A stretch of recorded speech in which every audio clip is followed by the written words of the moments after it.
हिमाचल में ऐसा क्या हो गया था कि बहुत जोर शोर से आम आदमी पार्टी इलेक्शन लड़ने गई थी, इलेक्शन अनाउंसर रातों रात बिस्तर बंधा और गायब सुबह।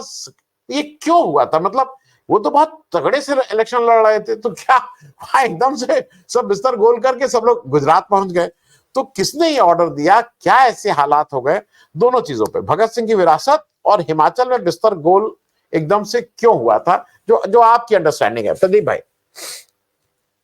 देखिए आनंद भाई, आप लोगों का टॉपिक बहुत वो था, मैं सब पे थोड़ा थोड़ा बारी बारी से बोलूंगा, लेकिन सबसे पहले आपने जो भगत सिंह वाला बोला, देखिए दरअसल इस देश की पॉलिटिक्स में थिएट्रिकल जो चीजें लेके आए वो दो ही लोग लेके आए, एक नरेंद्र मोदी और एक अरविंद केजरीवाल। नरेंद्र मोदी वो है जो आपको पिक्चरों में अक्सर करण जौहर की फिल्मों में दिखाई देता है, जहां हीरो जो है महंगी महंगी गाड़ियां महंगी गाड़ियों में घूमता है, महंगे कपड़े पहनता है, बड़े बड़े देशों में घूमता है। और एक था अमिताभ बच्चन मूवी जो सिनेमा था, जहां गरीब आदमियों का एक जो हीरो होता है, गरीबों के लिए लड़ने वाला, वो पोर्ट्रे करते हैं अरविंद केजरीवाल। इसलिए उन्होंने जो रेवोल्यूशनरी, उसके लिए भगत सिंह को अपने साथ जोड़ दिया, जो ब्यूटीफुल, भगत सिंह का नाम, बहुत और बढ़िया, बहुत बढ़िया, और साथ में बहुत बढ़िया। चंद्रशेखर बना दिया, थैंक यू, चंद्रशेखर बना दिया अपने मनीष सिसोदिया को, कि भाई ये भी तब तक नहीं बनेंगे डिप्टी सीएम जब तक ये भी चुन के नहीं आएंगे। तो अपने आप को उसमें डाल रहे हैं थिएट्रिकल। देखिए बहुत जबरदस्त, ये मुझे किस्सा पता नहीं, मुझे किसी सीनियर जर्नलिस्ट ने एक बार किस्सा सुनाया था, शायद पता नहीं, हो सकता है आप ही ने सुनाया हो, कि भाई एक बार जब मोदी जी 2014 में बने थे, उसके 1-1.5 साल बाद कोई सीनियर जर्नलिस्ट उनसे मिलने गया था। तो जब मोदी से मिल गया है तो बड़े सालों बाद उन्होंने किस्सा सुनाया, तो मैंने मोदी जी से पूछा कि आपने ये फीट, आपने कामयाबी हासिल की है, तो अभी पॉलिटिकल सिनेरियो में आपको क्या लगता है किससे आपका ज्यादा कंपटीशन है? तो कहते हैं मोदी जी ने कहा था कि मुझे बाकी किसी से कोई कंपटीशन नहीं है, मैं निपटा दूंगा, लेकिन मुझे लगता है मेरे लिए सबसे खतरनाक अरविंद केजरीवाल है। तो उनसे पूछा क्यों? तो मोदी जी कहते हैं जो चीजें करके मैं यहाँ तक पहुंचा हूँ, ये केजरीवाल ठीक वही सब चीजें कर रहा है। तो मैं जानता हूं कि इन सब चीजों को करके वो कहाँ पहुंचना चाह रहा है। तो मुझे लगता है कि केजरीवाल से जरा बच के रहने की जरूरत है। तो मुझे अब बिल्कुल सही बात लग रही है। देखिए, आप इस्तीफे की टाइमिंग को देखिए, आप वो कहें, आप कह रहे हैं कि वो क्यों पहले नहीं दिया। पहले पहले इसलिए नहीं दिया कि उन्हें बाहर भी तो निकलना था। 50 में से 49 लोग बाहर निकल गए, दो 48 लोग बाहर निकल गए, दो रह गए थे ना, एक शराब नीति में दो ही लोग अंदर थे, जिसमें से एक केजरीवाल थे, बाकी सब बाहर निकल गए थे। वो डील भी तो यही थी कि बाहर इसी शर्त पे निकलेंगे कि हरियाणा में पूरे 90 के 90 अपने कैंडिडेट उतारेंगे और पूरे जोर से हरियाणा का इलेक्शन लड़ेंगे। उस डील के जरिए वो निकले बाहर कि इस्तीफा तो नहीं दूंगा, और मुख्यमंत्री के तौर पर अगर वहां प्रचार करेंगे तो जाहिर सी बात है इम्पैक्ट पड़ेगा। लेकिन यहाँ पर मोदी जी को मात दे गए केजरीवाल जी। बाहर आते ही उन्होंने ऐसा गेम खेल दिया जिसका शायद बीजेपी ने और मोदी जी ने सोचा नहीं था, ये इस्तीफे वाला ड्रामा करके। अब इस्तीफे वाला ड्रामा करने से क्या हो गया कि वो हरियाणा में हार्डली आपको 3 या 4 रैली करते नजर आएंगे अरविंद केजरीवाल। अब उन्होंने फोकस शिफ्ट कर दिया दिल्ली इलेक्शन पे। दिल्ली इलेक्शन के लिए बीजेपी बिल्कुल तैयार नहीं है। वो कहते हैं ना कि caught on the wrong foot. तो इस तरह का उन्होंने खेल खेल के दिल्ली के लिए कर दिया। और दूसरी बात, जो 2 दिन का टाइम, सबसे बढ़िया बात मुझे लगी टाइमिंग की, मैं 2 दिन बाद इस्तीफा दूंगा। आज है 16, कल है 17 सितंबर, मोदी जी का जन्मदिन। पूरा दिन उनके जन्मदिन की लाइमलाइट रहनी थी। कल इस्तीफा देंगे अरविंद केजरीवाल, लाइमलाइट शिफ्ट हो जाएगी अरविंद केजरीवाल पे, और मोदी जी सब कुछ शेयर कर सकते हैं, लाइमलाइट शेयर नहीं कर सकते। दूसरा, कल मोदी जी 75वें साल में एंटर कर रहे हैं। कल देखिएगा अरविंद केजरीवाल ये सवाल पूछेंगे कि क्या मोदी जी अब आपने 75 पार पूरे करेंगे, इस 1 साल बाद इस्तीफा देंगे कि नहीं देंगे? मैंने तो भी दे दिया इस्तीफा, मेरा इस्तीफा मांग रहे थे, मैंने दे दिया, अब मोदी जी इस्तीफा देंगे कि नहीं देंगे? ये कल, ये 2 दिन का जानबूझ के किया गया ये।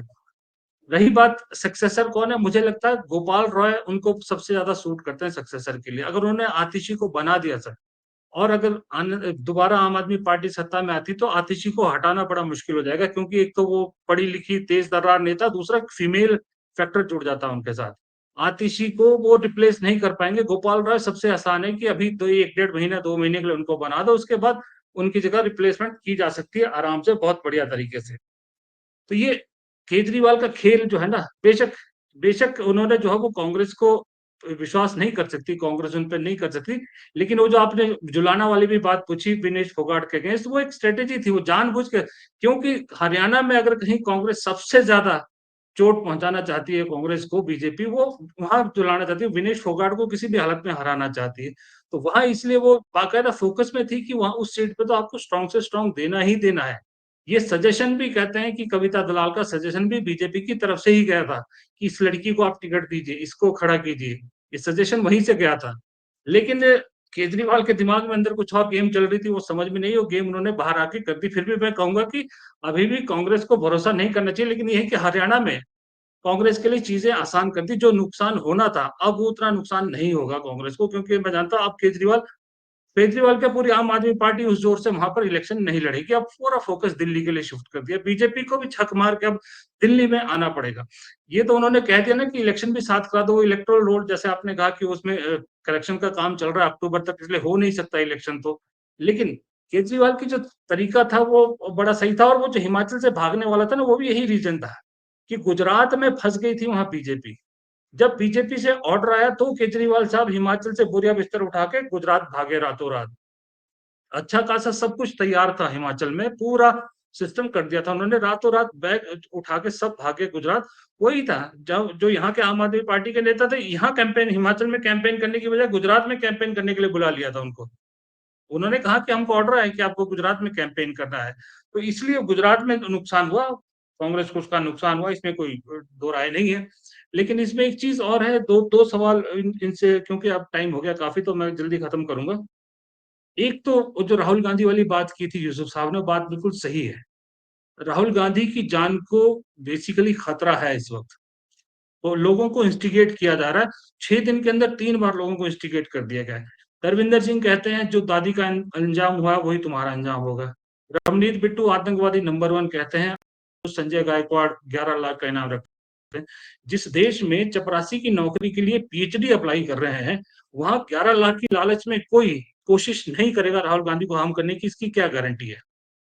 जहाँ केंद्रीय मंत्री कहता है कि आतंकवादी नंबर 1 है, वहाँ पर ये जो जिस तरह से दिमाग साफ कर दिया गया हिंदुत्व के नाम पे, वो नहीं करेंगे, कुछ अटेम्प्ट नहीं करेंगे, क्या गारंटी है? तरविंदर सिंह जैसे लोगों के बहकावे में आके कुछ लोग नहीं करेंगे, क्या गारंटी है? लेकिन सरकार जिस तरह से उसको अनदेखा कर रही है उस चीज़ को, वो बहुत खतरनाक है। राहुल गांधी भी नहीं सुधरेंगे, वो भी जो लोगों से मिलते हैं, कहीं भी चले जाते हैं, कहीं रुक रहे हैं बीच में, जो भी है, जो जो भी कर रहे हैं, वो चाहे थिएटरगिरी कर रहे हैं, चाहे कुछ भी कर रहे हैं, लेकिन लोगों के बीच तो जा रहे हैं ना, उनके लिए खतरा तो है। ये बात को बहुत सीरियसली लेने की ज़रूरत है, और मुझे यहाँ पर सबसे ज़्यादा हैरानी कांग्रेस की होती है। आप मोदी जी पे एक इस तरह का शब्द बोल के देख लीजिए, पूरे देश में बीजेपी सड़क पे होगी, और कांग्रेसियों की हालत तो दौड़ा-दौड़ा के वो क्या करेंगे। लेकिन राहुल गांधी को 3 बार लगातार 6 दिन से लगातार इस तरह की धमकियाँ मिल रही है, लेकिन कांग्रेसी क्या करते हैं, सिवाय 2-4 कमेंट करने के, रिएक्शन देने के, बाकी कुछ नहीं हो रहा। कांग्रेस की तरफ से अपने सबसे बड़े नेता के लिए भी कुछ नहीं करना, वरना अभी तक उनको सड़क पे उतर जाना चाहिए था। दूसरी बात है, प्रधानमंत्री गुजरात में है, कभी आपने हमने ये नोट किया कि पिछले 10 साल में सारे इन्वेस्टर मीट गुजरात में ही क्यों होती है? कोई इन्वेस्टर मीट कभी यूपी में, कभी बिहार में, कभी कर्नाटक में, कभी आंध्रा में, पंजाब में, यहाँ क्यों नहीं होती? अभी भी इन्वेस्टर मीट गुजरात में चल रही है। कभी किसी भारत के नाम पे, कभी वाइब्रेंट गुजरात के नाम पे, किसी गुजरात के नाम पे, सबका सब गुजरात की तरफ जा रहा है, दिख रहा है। अयोध्या में जब इलेक्शन हारे तो अयोध्या के लोगों की क्या शिकायत थी? यही थी ना कि यहाँ जो छोटे से बड़ा काम जो भी मिला सब गुजरातियों को मिला। कहीं चले जाइए पूरे देश में, सेंट्रल गवर्नमेंट के जितने प्रोजेक्ट हैं, जितने कॉन्ट्रैक्ट हैं, चाहे वो रोड के हैं, चाहे किसी के, सब के सब गुजरातियों को जा रहे हैं। इन्वेस्टर मीट्स भी सारी गुजरात को जा रही है, इन्वेस्टमेंट सारी गुजरात को जा रही है। एक किसी ने कहा भी था, बड़े बिज़नेसमैन ने, कि जब भी कोई एमएनसी यहाँ पर कोई प्लान लेके आती है, तो सेंट्रल गवर्नमेंट की तरफ से पहला सजेशन उसको ये होता है कि आप अपना प्लांट गुजरात में लगाइए। गुजरात में आपको पूरा समर्थन मिलेगा, पूरा सहयोग मिलेगा। सब चीज़ गुजरात की तरफ भेजी जा रही है, लेकिन आज 100 दिन पूरे हुए हैं, तो ज़ाहिर-सी बात है, इन सब चीज़ों को पे कोई सवाल ना पूछ ले, इसलिए आपको जो है वो मुसलमानों के खिलाफ भड़काया जाता है, इसलिए आपको जो है राहुल गांधी को इस देश का सबसे बड़ा दुश्मन बनाया जा रहा है। तो इन सब चीज़ों के बीच में, वो कहते हैं ना, 2 बिल्लियों की लड़ाई में बंदर जो है वो कोशिश करता है कि उसको कुछ मिल जाए, तो वो केजरीवाल वो बंदर है, वो चाह रहे हैं कि कहीं बीच में स्पेस शायद मेरे लिए मिल जाएगा, बन जाएगा। तो अभी क्योंकि ममता बनर्जी भी आज की डेट में, no doubt Mamata Banerjee down है, नीतीश कुमार जेल में आ चुके हैं। तो अब हिंदी हार्टलैंड में बचते हैं केजरीवाल, अगर राहुल गांधी का अरेस्ट हो जाता है या कुछ हो जाता है, तो उसको फ़ायदे में देखते हुए दोनों तरफ की गेम खेल रहे हैं। केजरीवाल दोनों तरफ गेम खेल रहे हैं। इधर भी खेल रहे हैं, इधर भी खेल रहे हैं। जहाँ ये हो सकता है ये दाव उनको उल्टा पड़ जाए, उनको भारी भी पड़ सकता है। दिल्ली में इस बार ठीक बोला आप सब लोगों ने कि दिल्ली में उनको नुकसान होगा, दिल्ली के लोग उनके खिलाफ हैं, नो डाउट, क्योंकि दिल्ली में उनके खिलाफ भी एंटी इनकम्बेंसी हो गई है, अब बहुत हो गया 10 साल में उनसे सब कुछ देख लिया करके, और जिस इमेज से आप आए थे करप्शन, उसी को ध्वस्त कर दिया बीजेपी ने, उसमें तो कामयाब हो गई है। अब उससे बचने के लिए अब इधर-उधर भागने की कोशिश कर रहे हैं या अपने आप को बड़ा करने की कोशिश कर रहे हैं, उसमें ये सब नौटंकी वो कर रहे हैं। तो इसीलिए मैंने कहा कि वो Amitabh Bachchan style of politics कर रहे हैं और वो तो शाहरुख खान स्टाइल ऑफ करण जौहर वाली पॉलिटिक्स कर रहे हैं।